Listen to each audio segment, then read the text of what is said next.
En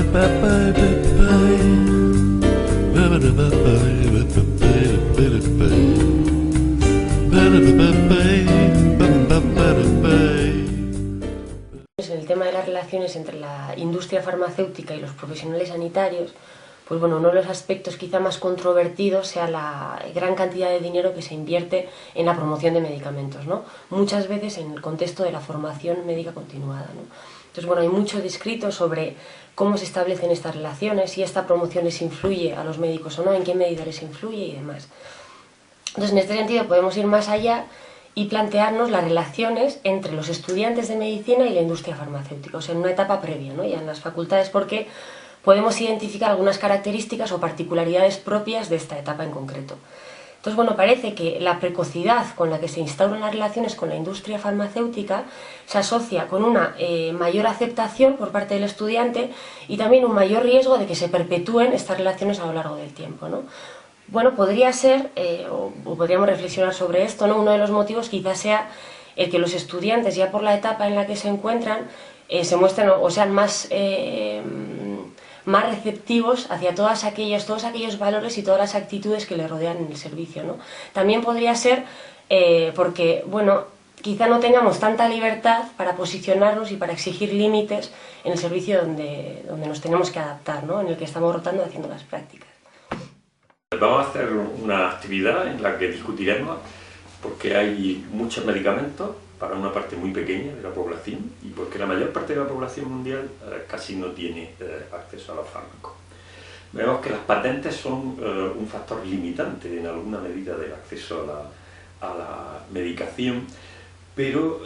habrá que romper mitos, porque realmente la inmensa mayoría de la población no tiene un difícil acceso a medicamentos por las patentes, sino por otras razones que discutiremos.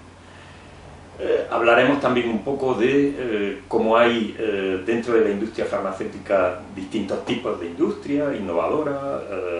y una industria de genéricos, y trataré de que acabemos con una visión muy ecléctica con distintas fuentes de información, desde la Comisión Europea hasta la industria farmacéutica o ONGs como Oxfam International u otras. En el marco de la situación económica en la que estamos y en el marco especialmente de las políticas de austeridad que ha ido implantando progresivamente, fundamentalmente la Unión Europea, en un intento de controlar el crecimiento de los costes por una parte y por otra parte de justificar los recortes que se están haciendo en materia sanitaria, muchas veces se deja de lado un aspecto fundamental del debate y de la discusión, que es la tendencia creciente en la mayor parte de los sistemas sanitarios del mundo de medicalizar la vida, de convertir la vida en cierta manera en un objeto que es susceptible de ser en cierta manera manipulado desde el punto de vista de los intereses de determinadas entidades que forman parte de un complejo médico-industrial. En ese sentido, una de las cosas que vamos a intentar abordar es precisamente el problema del sobrediagnóstico y el sobretratamiento, muy ligado también al concepto de la invención de enfermedades o de la creación de enfermedades que amplían lo que es el rango de lo que han sido hasta ahora o cómo han sido consideradas las enfermedades. Y en ese sentido yo creo que un aspecto especialmente interesante es hablar de cómo se crean, se generan, se modifican las enfermedades y los diagnósticos. En principio, sobrediagnóstico lo único que significa es el diagnóstico de procesos que existen, pero que posiblemente la persona que los padece morirá de todo menos de ese diagnóstico que se ha generado. Pero evidentemente el tratamiento de ese tipo de enfermedades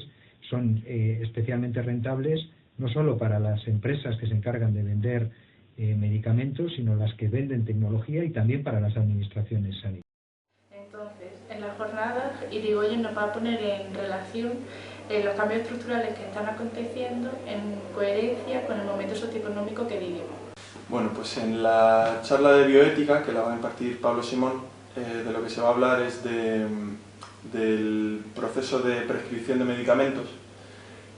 como un proceso ético. No se trata de un proceso éticamente neutral, sino que los dos actores, tanto el paciente como el médico, tienen que tener presentes unos preceptos éticos básicos para que el proceso de prescripción no acabe derivando en los problemas que vamos a ver en muchas otras charlas. Y aparte de esto, bueno, esta va a ser el núcleo de la charla, pero a través de esto va a introducir muchas otras cuestiones éticas quizá más generales del sistema sanitario más general. Bueno, ya en relación a la calidad de la información que se maneja en estas interacciones con la industria farmacéutica, se reconoce que suelen ser más sesgadas y existe mayor riesgo de que sean menos rigurosas, ¿no? Entonces, bueno, por una parte es importante exigir que la información que manejamos sea lo más rigurosa y de mayor calidad posible, y ya no solo eso, ¿no? Sino que sería conveniente quizá que desde la universidad se promoviera entre los estudiantes una actitud crítica que cuestionara, ¿no?, las fuentes de información, que hiciera una lectura crítica de toda la literatura científica. El gasto farmacéutico y el papel que juegan los medicamentos en el sistema sanitario es fundamental, tanto como herramienta que tenemos los profesionales para generar resultados en salud, como consumo de recursos y consumo de gasto sanitario que este produce. Entonces vamos a abordar tres temas principalmente: desde la financiación de los medicamentos y cómo hay que hacer para financiar y desfinanciar como dos caras de la misma moneda, y qué es lo que se está haciendo realmente en nuestro país. Por otro lado, el tema de la gestión de los medicamentos, cuáles son los incentivos que se dan a los profesionales para que lleven a cabo un uso racional de los mismos, y qué tipo de gestión hay que llevar a cabo en tema de polimedicación. Y por último, el tema de la distribución, cuál es el papel de los hospitales y de las oficinas de farmacia en el control de la distribución de los medicamentos, para que estos tres factores acaben redundando en buenos resultados en salud, que es lo que al fin y al cabo se busca.